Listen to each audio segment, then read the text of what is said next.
Hello everyone and welcome back to my channel. Today we're going to be reviewing Hazbin Hotel Season 1. Season 1 of Hazbin Hotel was honestly pretty awesome, I'm not going to lie to you.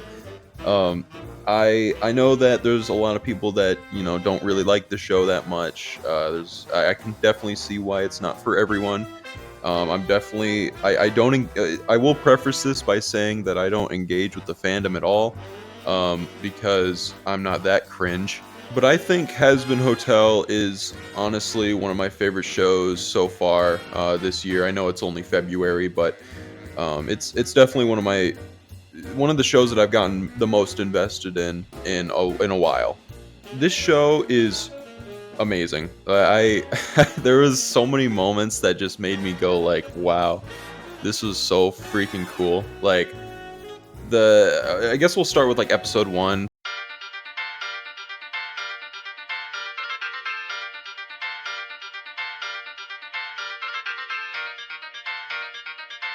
So episode 1 was where Charlie goes to heaven to talk to Adam, who is the third best character in the show. Like, Adam is actually so cool. Like, he's such an asshole, but we love him because his line delivery is easily the best in the show, hands down, no questions asked. Alex Brightman, I think his name is. That dude is a saint. He is amazing. I also like how Adam's main weapon and like theme is like a guitar and rock and roll almost. It's really cool to watch him like beat the crap out of people later on with this giant guitar axe thing to kill people. So that's just really cool.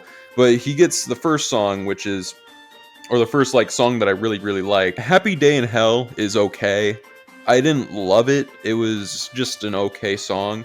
But Hell is Forever is the one where like you start nodding your head, you start bopping, you are vibing with this song. It's really good, but it's not my favorite. It's actually far from my favorite song, which we'll get into later. But Hell is Forever is a great song, and episode 1, it's on YouTube. Go watch it. You might get hooked, you might not. It's up to you.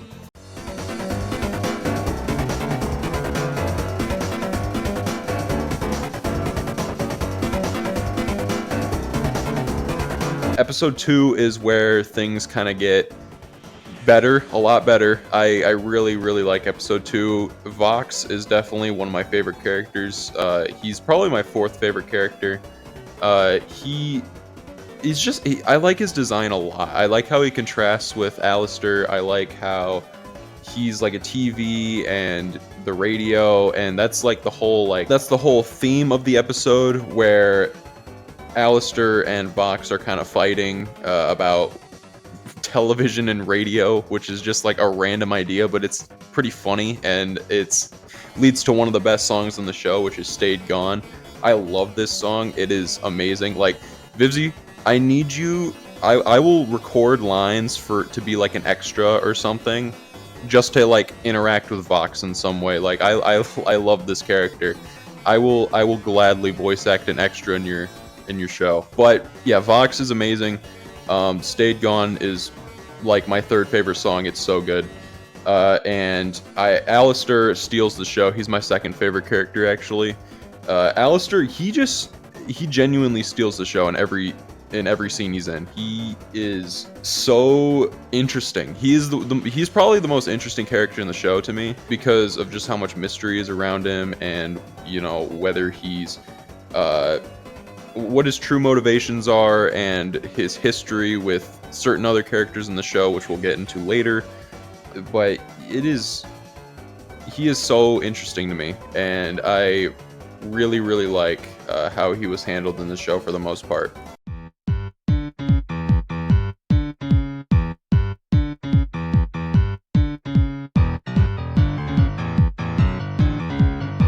Going on to the 3rd episode, this one is where this one's focused on Alastor a lot. I know in the 1st episode, there was like a B plot of making a commercial, and then the 3rd episode, Alastor goes to meet the rest of the Overlords. So we get to meet a bunch of different ones. We get to meet Rosie, who comes up later. She's the cannibal. We get to meet just a bunch of random Overlords that aren't even given names, or most of them don't even speak. But they're just there. But we get to meet Carmilla. Carmilla's cool because she's Spanish, and you can tell that because of the blasting Mexican music that comes whenever she speaks, basically. But this scene gives us the best song in the show, in my opinion.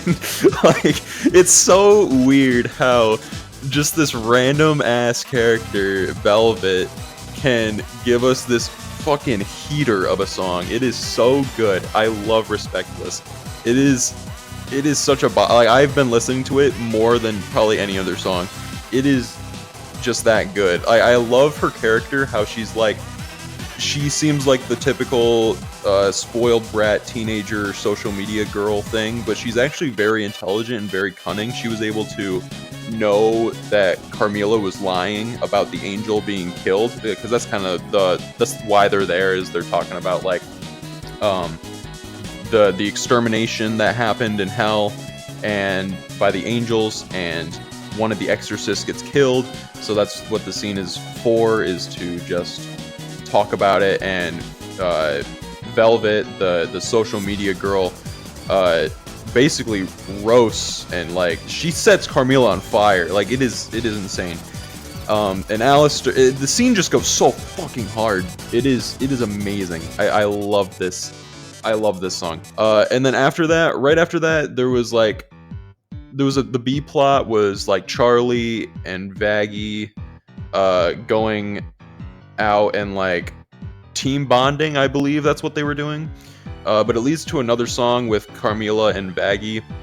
And here's not my one hot take. I have a couple hot takes, but one of my hot takes is that Vaggie's singing voice. I love Stephanie. She's great. Like, I love Encanto. But I don't think her singing voice matches Vaggie's real voice. Like, when Vaggie starts singing, it's so distracting.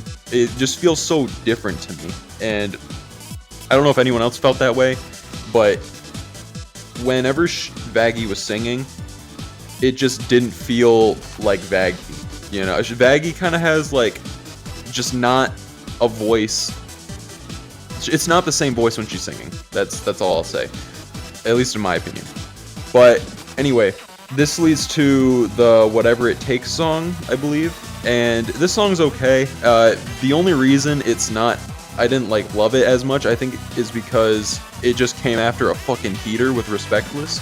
So the song literally comes right after this scene too, basically. So it's just coming off of that song into this song, I just wasn't really in it. I was just still thinking about like, holy shit, that was so cool. But it leads into Whatever It Takes, which is it's fine. I don't love it. I don't hate it either.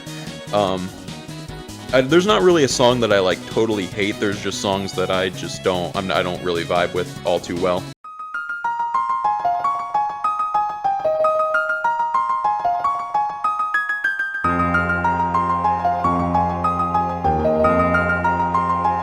Episode 4 is where things kind of get real. This episode is focused all about Angel Dust and how he is dealing with his like sex dungeon master, Valentino, who is one of the V's. So like the V's are Vox, Velvet, and then Valentino. And Valentino is a huge asshole prick who this episode's dark, honestly. It's a very like uncomfortable episode, which I kind of like because I was not expecting anything like that from Vibsy. So like Hell of a Boss has given us something kind of like this with Moxie and his dad, but this was like on a whole nother level. Like this was like really real. And both songs in this episode are so fucking good. Like Poison's really, I didn't love it when I first heard it, but listening to it more, I've like grown on it a lot, and it's really good. It's definitely not one of my favorites, but it's definitely good. I can see why people love it. And then Loser Baby with Husk, I haven't even mentioned him yet. He used to be an overlord, just like Alastor, and he is under Alastor's control, and Angel Dust is under Valentino's control, so they're kind of like relatable in that way.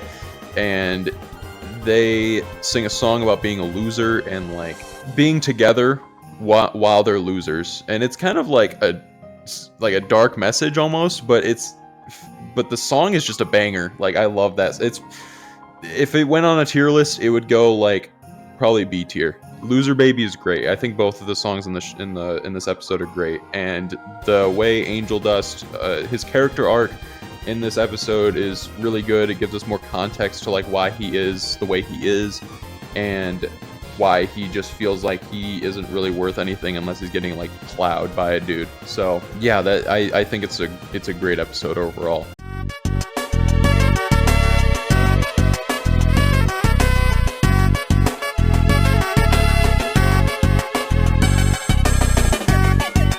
Episode 5 was the one with Lucifer, and Lucifer is so good. I love him. He is amazing. Lucifer is my favorite character in the show, easily. Just by his first scene alone, with the phone call with Charlie, he's amazing. I love that he's like has this obsession with rubber ducks. I love that he's just like, I love that he's not an asshole. You know, you have a lot of father figures or like parental figures in this show that are just assholes, and it's so refreshing to see like someone not be a huge asshole towards Charlie at the beginning, because Lucifer really cares about his daughter, but I feel like his depression is making it so he just doesn't feel that love from her, and he feels like she is ignoring him, even though all he wants is for her to reach out to him instead of him reaching out to her.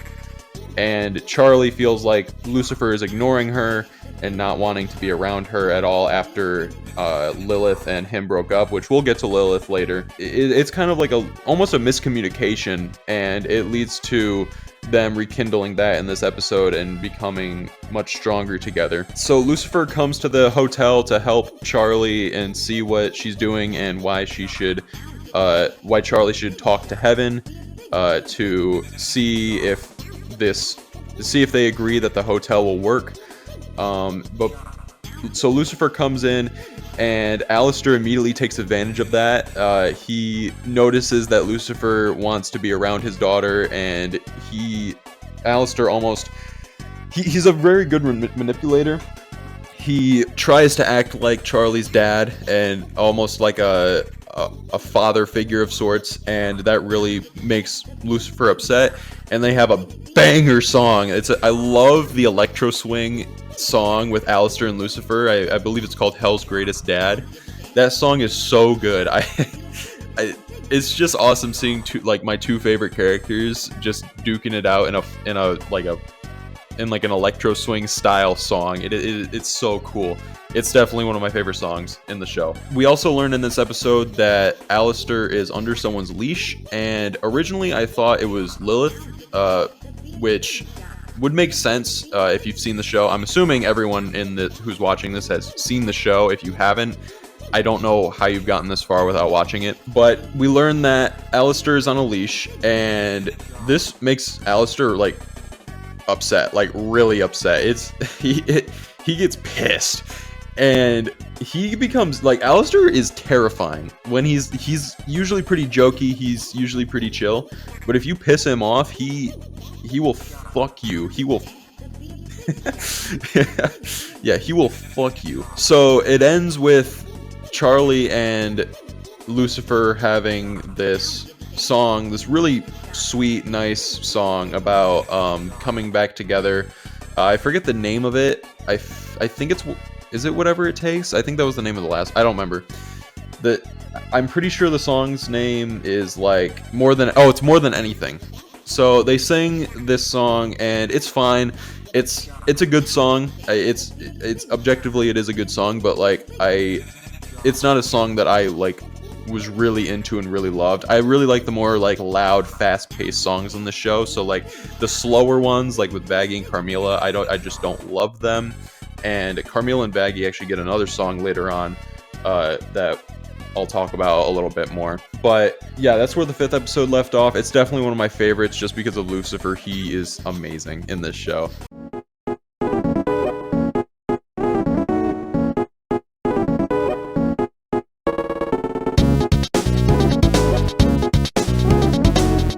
Episode 6, I loved this episode too. These are kind of like part 1 and part 2 almost. You should watch them right back to back, because the events of episode 5 immediately go into episode 6.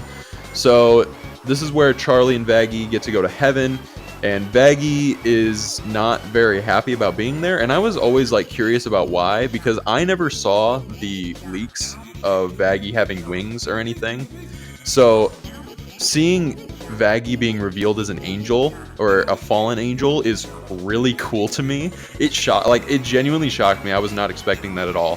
But Charlie gets to go to heaven, and they have this little short song, just "Welcome to Heaven," and it's just a whatever song. I think it's just to fill a quota. It wasn't really needed, but we get to learn more about just heaven and what it's like. We get to meet the seraphims, who it's Sarah and then Emily. And Emily's really cool. Emily is like just basically Charlie 2.0. She's cool. I don't have like strong opinions on her, because she's just very similar to Charlie, and so I don't love her, I don't hate her. Charlie herself, she's far from the most interesting character in the show, but I can definitely see why she's the main character. She's definitely interesting enough to be the main character, even though Alastor steals the show a lot of the time. And I just feel like there's more interesting characters than Charlie, like far more interesting characters. So sometimes it just feels like Charlie gets like put to the sideline sometimes. Like even Vaggie is a lot more interesting, I feel like, than Charlie is. But that doesn't mean Charlie isn't a bad character, because Charlie is a great character, and her goals are, I like how she's like trying to overcome the incredible odds at her feet, and it's admirable, I guess, if I had to say a word for it. So they have this little court case, and Adam appears again, and Adam is fucking amazing again. His line delivery is amazing. There are so many moments of Adam that I laugh every time he's on screen. Basically, it is awesome. So the B plot of this episode is where Cherry Bomb, the girl from the pilot episode, comes back to the hotel and hangs out with Angel Dust and then all the rest of the crew, and they go out to like a club or a bar or something. And I like how Husk is like the angel on Angel Dust's shoulder, and then Cherry Bomb is like the devil on his shoulder, because Cherry Bomb wants Angel Dust to like go have fun and just sin and not lose all the progress that he's been doing at the hotel. And Husk is like, no, you shouldn't do that. You shouldn't be doing all this stuff anymore. I thought you've changed. And Angel ends up really improving the 5th and 6th episode. He is like really improving himself, and it's pretty cool to see. One thing I don't love, and it's another hot take, the Husk and Angel Dust relationship. I don't like it at all. Like, I don't know why. I just don't see them together, even though I know that's clearly what they're setting up. I just feel like they're just not the two characters I want to see together at all, and I don't know. I just don't love the idea of it, but that's just me. So during this B plot, they're having that court case, and they're showing like clips of Angel Dust and how he's improving.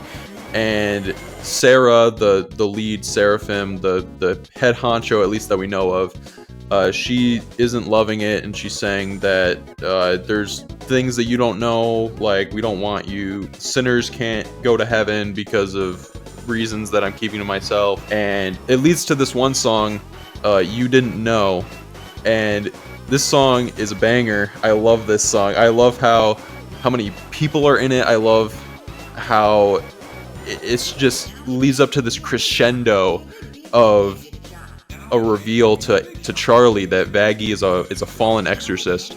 And Charlie's reaction to this was just shock and like betrayal, and Charlie and Vaggie get cast away back to hell, because Seraphim didn't think that sinners could come to heaven because of these reasons that she's keeping for season 2.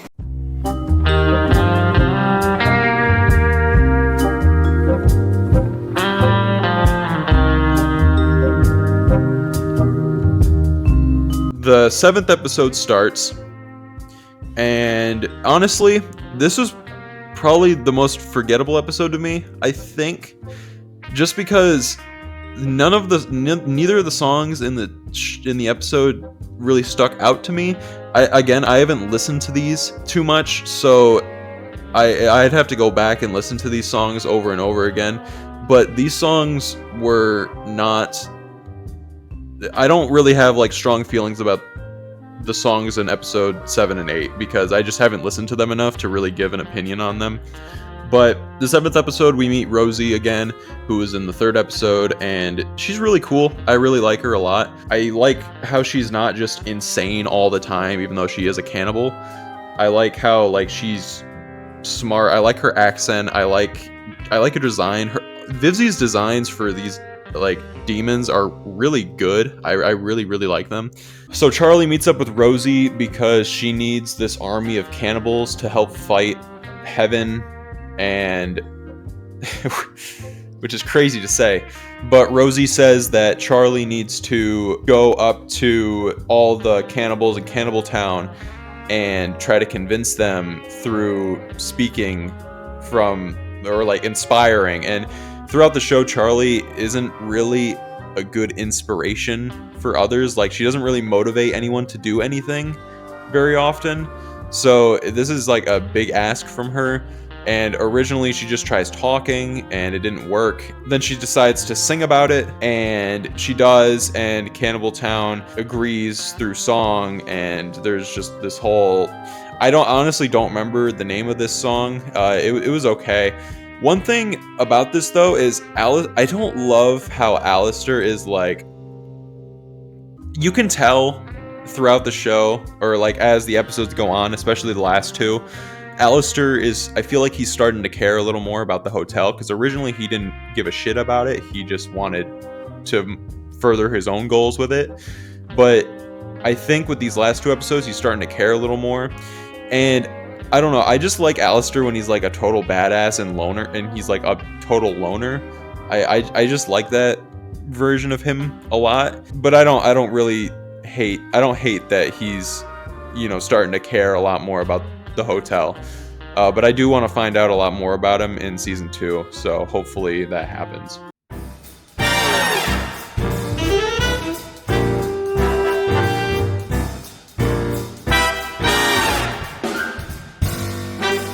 The last episode comes up, and this episode is probably my favorite in the entire... This finale is so good. First of all, we're just gonna skip right to the battle with Heaven, because Adam and Loot is basically Adam's like second in command, and Adam is so badass in this episode. So their plan is to fight Heaven is to use angelic weapons, which they find out can kill the Exorcist, because apparently they just never realized that they could be killed with their own weapons. So Alastor makes this giant shield, and Adam has some funny quips.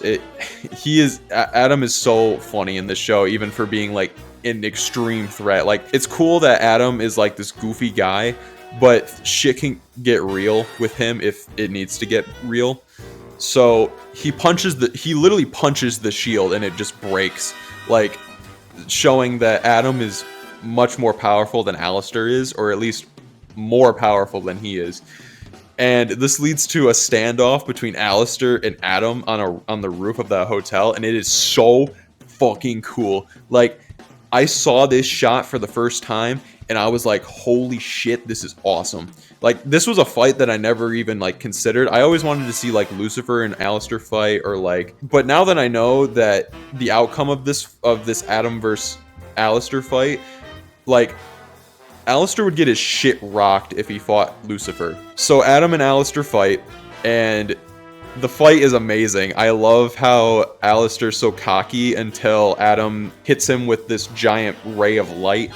And something really interesting happens. Alastor actually loses his radio staticky voice, and he just has a normal voice for a second, which I think shows that, like, he's never been, like, fully surprised before. And I think him losing that static means that he was genuinely caught off guard by Adam, like, defeating him like that and slashing his chest open. So Alastor actually loses, which proves that he's not invincible. Which the whole show, he's kind of like proven to be like this dude, this big dick on the town. Like no one fucks with him. But Adam kind of wipes the floor with him. So then Charlie gets really pissed because Serpentius, who I haven't even mentioned yet, I can't believe I haven't even mentioned. Okay, there's a reason I haven't mentioned him yet. Serpentius is not my favorite character in the show by far. Out of the main like 6 people in main characters in the show, he's the one that I cared the least about. He's just not a character I really vibed with all too much. I didn't really care when he was on screen that much. I much rather wanted to see other characters get more screen time. But his death, he wants to like go kill Adam and sacrifice himself, and Adam just fucking atomizes him, and it's so funny. Like I burst out laughing because I was watching the last 2 episodes with a friend, and we both burst out laughing. It was so funny, and that was the intention. There's no way they made that scene without the intention of being funny. But him dying it wasn't even sad for me, honestly. Like I don't hate the character, I really don't, but I just didn't care about him as much as the other ones. So his death was just really funny to me. But this really makes Charlie upset. She's pretty pissed. And so then she goes into her like demon form, which has been hinted at all throughout the show. She's been getting angry sometimes and getting like these horns and red eyes and stuff. And she finally lets loose, and it's really cool. Like Charlie's pretty badass when she's like really mad. So she has a short fight with Adam, who Adam kind of fucks her up, and then Lucifer appears and punches Adam, and Lucifer is crazy strong. Like Alastor wasn't even able to like really hurt Adam that much, and Lucifer like fucks him up with just a couple hits. So you know that Lucifer would wipe the floor with anyone in that show, I think. So then we find out that the whole time Adam was just wearing a mask, which was really interesting to me. Like I never even thought that. I always thought that Adam's design was kind of weird. I was like, why are you not a human or anything? But we find out that he is actually just a human, and under the mask, and he dies to Nifty, who is Alastor's little servant girl, and she's also like a janitor. And so Adam dies, and then Lute, the second in command, goes back to heaven. She retreats with all the other exorcists, and hell wins. And then they rebuild the hotel, and everything's all good. And then Lute goes onto the beach where Charlie's mom, Lilith, is sitting there. Which there's a whole lot of theories going on about that. I'm not going to get into that today, but she made a deal, I guess, with Adam or something like that, where she gets to stay in heaven on this like condition or whatever. And so that just sets up season 2 with Lilith not really being the good guy at all. Like where's she been? Like why is she in heaven? So I'm so excited to learn more in season 2. So I just wanted to give my little review of the show and just go through all the episodes, because I'm really passionate about this show, and I am so excited for season 2. So yeah, that's about it. See ya.